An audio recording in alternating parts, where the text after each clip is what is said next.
Bonjour les amis, j'éprouve encore un énorme plaisir de vous retrouver ce matin pour continuer nos réflexions et nos discussions sur votre chaîne préférée, Pekmaha TV.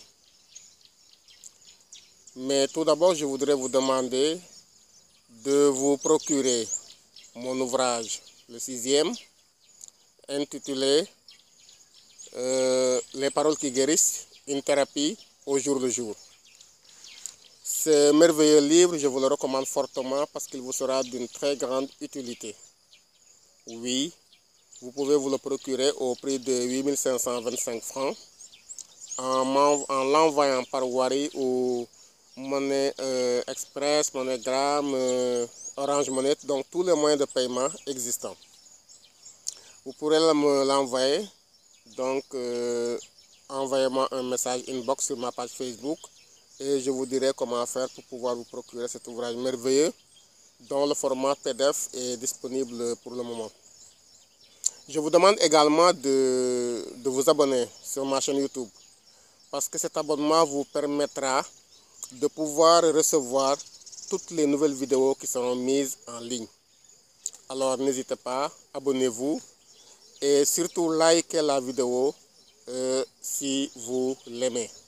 Donc cliquez sur like pour aimer donc la vidéo. Alors aujourd'hui, nous allons nous interroger sur un certain nombre de questions qui nous interpellent chaque jour. Nous allons le faire dans ce merveilleux cadre de mon jardin qui se trouve à Tchadjaï. Et je pense que en communion avec la nature, nous allons donc aujourd'hui essayer de mener quelques réflexions par rapport à cela.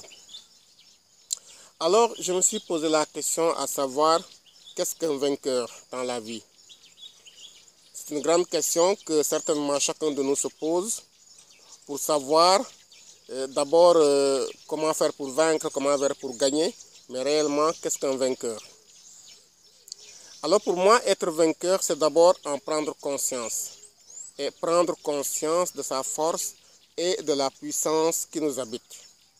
Parce que nous avons une puissance qui est en nous. Et cette puissance, elle est innée, mais la plupart du temps, nous ne la développons pas parce que nous n'en avons pas conscience.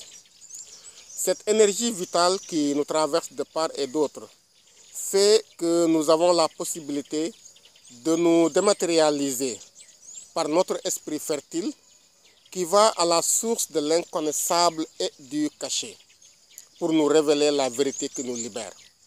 Oui, parce que pour accéder à la liberté, il faut accéder à la connaissance.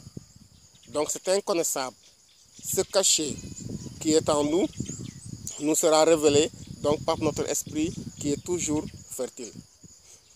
Cette barrière qui nous enveloppe et nous emprisonne des fois, nous avons la possibilité de la casser et d'aller au-delà des apparences et du paraître. Car le paraître n'est pas, et le semblant n'est qu'un écran de fumée. Oui, mes frères, il y a tellement de paraître et de faire semblant dans ce monde que maintenant nous ne pouvons plus reconnaître le vrai du faux. Dans tout ce que les gens font aujourd'hui, il y a beaucoup de faire semblant. On fait semblant d'être ceci, on fait semblant d'être cela, alors que ce que nous sommes réellement, nous essayons de le cacher. Mais ce que nous ne savons pas, c'est que l'homme ne peut pas cacher ce qu'il est réellement. Nous avons alors besoin de comprendre pour être réellement et parachever notre vie d'homme dans notre parfait étant. La victoire sur nous-mêmes, qui nous conduit à la victoire sur le monde, à la pénétration et à la compréhension des choses les plus difficiles, est un défi permanent. Mon frère, si tu ne te connais pas, tu es un esclave. Vivre sans se connaître, sans s'explorer soi-même, aller au fond de soi pour savoir la personne que tu es, c'est vivre dans l'esclavage. Mais pour être un maître, se libérer et libérer les autres, il faut se connaître. Cette connaissance nous conduit à la vérité. Et la vérité nous libère. Toutes les religions et spiritualités et Il y a en ce sens une métaphore, on le considère ici comme étant une métaphore, mais c'est un hadith du prophète qui nous disait qu'il faut aller chercher, il faut donc aller chercher la connaissance jusqu'en Chine. C'est juste une métaphore pour dire tout simplement que l'homme a besoin de connaissances et que pour cela, on ne doit pas se fixer des limites pour accéder à la connaissance. Donc pour acquérir le savoir, il faut que l'on mette tous les moyens possibles et on n'a pas besoin de se fixer des limites pour cela. Alors mes chers, je pense qu'il est temps de faire halte à la mystification et au dogmatisme à outrance, notamment le dogmatisme religieux que nous avons tendance à connaître maintenant. Parce que pour moi, je pense que Dieu n'est pas quand même dogme. Dieu s'est fait connaître, Dieu s'est libéré, Dieu s'est fait connaître à l'homme et il n'était pas obligé de le faire. Donc pourquoi voulons-nous encraster Dieu dans des dogmes à n'en plus finir? Dieu est un être suprême aux multiples facettes et manifestations, mais qui ne peut être appréhendé en partie que par les esprits ouverts, par les esprits intelligents qui le cherchent en vérité et en permanence. L'homme a naturellement l'intelligence divine et c'est pour cela qu'il est capable de faire des merveilles et des prouesses qu'il ne peut lui-même imaginer. Mais cette foi en ses capacités fait qu'il peut arriver au sommet de toutes les montagnes et observer les myriades d'étoiles de son monde en transformation. Cet arbre de vie qui pousse dans son âme grandit, nourri de l'humus des difficultés et de l'espoir d'une vie de rêve. Va à la conquête de la connaissance, mon frère, et ne te laisse pas abrutir par les dogmes et les théories, toutes faites qui ne souffrent d'aucune contradiction.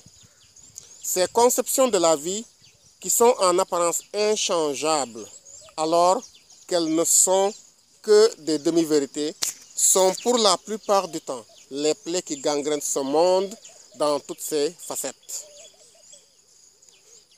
En tout cas, moi, je refuse d'être embrigadé dans un mode de vie où on se fixe des airs. Je ne ferai pas parce que les autres font et je refuse de dire parce que tout simplement les autres disent.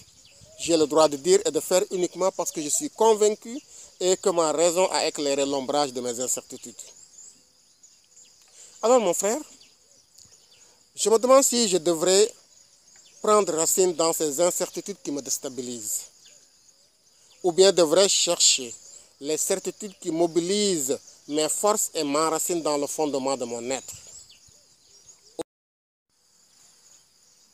Aujourd'hui, j'ai besoin de me désinstaller et de me remettre en question. Et de remettre en question mes certitudes et mes croyances. Si l'homme a peur de remettre en question les croyances ancrées dans son fort intérieur depuis sa naissance et qu'il n'a pas eu le temps de vérifier le bien fondé et la conformité avec sa conscience profonde, alors il vit dans un brouillard qui cache la vérité. Nous faisons et nous disons beaucoup de choses parce que tout simplement nous avons trouvé les autres le faire ou le dire ainsi. Beaucoup de pratiques sociales, culturelles, religieuses ou cultuelles nous repignent souvent, mais nous n'avons pas pour la plupart du temps le courage de les remettre en question et d'attester de leur bien fondé et de leur conformité avec notre propre vision de la vie. Ceci est une faiblesse coupable chez l'homme. Il faut avoir le courage de ses opinions, les exprimer et les vivre en toute quiétude et loyauté et en bonne conscience. Nous ne faisons pas cette remise en cause parce que nous avons peur d'être traités de marginal, de subversif, d'anticonformiste ou même d'athée. Non. Chaque homme a le droit de mettre à la loupe les opinions, idées, paroles et pratiques qu'il reçoit. Il a le droit de les examiner sous le feu de sa raison, de les mettre en face du tribunal de sa conscience et de les arrimer au quai de sa vision des choses et de l'être. Nous ne sommes pas des robots qui sont commandés par un ordinateur et qui ne sont programmés que pour telle ou telle tâche. Nous sommes des êtres humains dotés de raison, qui aspirent à une vie meilleure et qui ont le devoir de construire un monde où il fait bon vivre. Je le répète encore une fois, ne nous laissons pas embrigader. Surtout, il faut avoir constamment en tête que votre réussite ne dépend d'aucune personne, mais uniquement de vous. Ce que vous serez, vous le forgerez en vous accrochant aux branches de votre vie pour monter sur la cime du fromager de votre succès. Monter un fromager, mon frère, n'est pas aisé. Et il faut beaucoup de courage, de persévérance et d'ingéniosité pour y arriver. Mais si tu veux vraiment arriver au sommet de ce fromager, tu y arriveras et ce n'est pas son tronc rugueux et plein d'épines qui va t'en empêcher. Ainsi va la vie. Mais toi, forge-toi une opinion des choses et des êtres. Que ta vision ne soit pas embrumée par les fausses théories et croyances qui ne reposent sur rien et t'empêchent de vivre ta vie sainement.